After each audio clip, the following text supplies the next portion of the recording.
coming to the concept, compaction is nothing but the process of expelling of entrapped air in the concrete is called compaction. Suppose take a beam. Okay, this is beam. If concrete is poured, and while pouring, while mixing and placing, and while transporting, there is a chance of entrap of air particles into the concrete.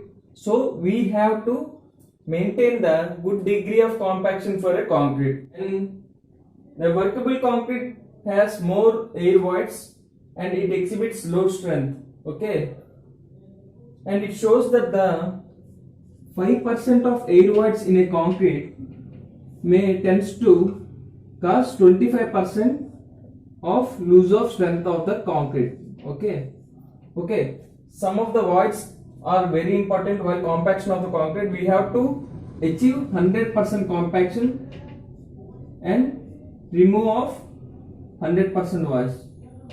We have to remove the voids in the concrete, and in sufficient concrete it also increases permeability. We know the concept permeability.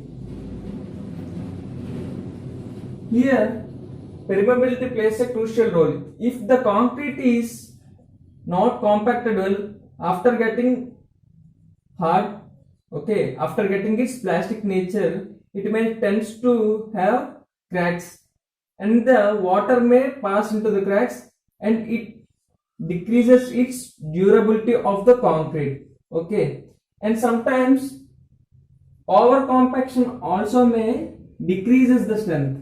Okay, it may cause a segregation.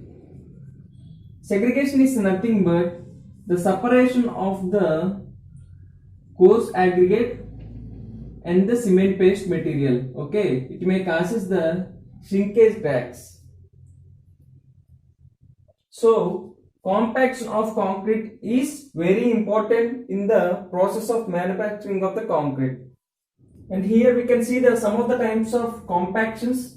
Here this is hand compaction. These are belongs to the hand compaction. Hand compaction for the small scale of works, we prefer the hand compaction. And first one is sorting.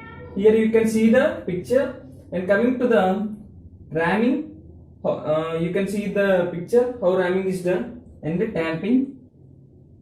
Okay, and coming to the compaction by pressure jolting is preferred in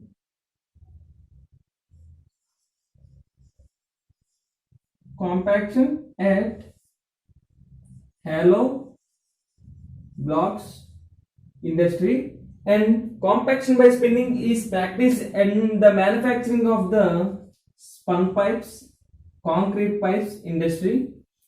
And compaction is also achieved through using of the vibrator, and some of the vibrators here we can see that the internal vibrator, and it is also called as needle vibrator, and it is used at the places of the deep beams.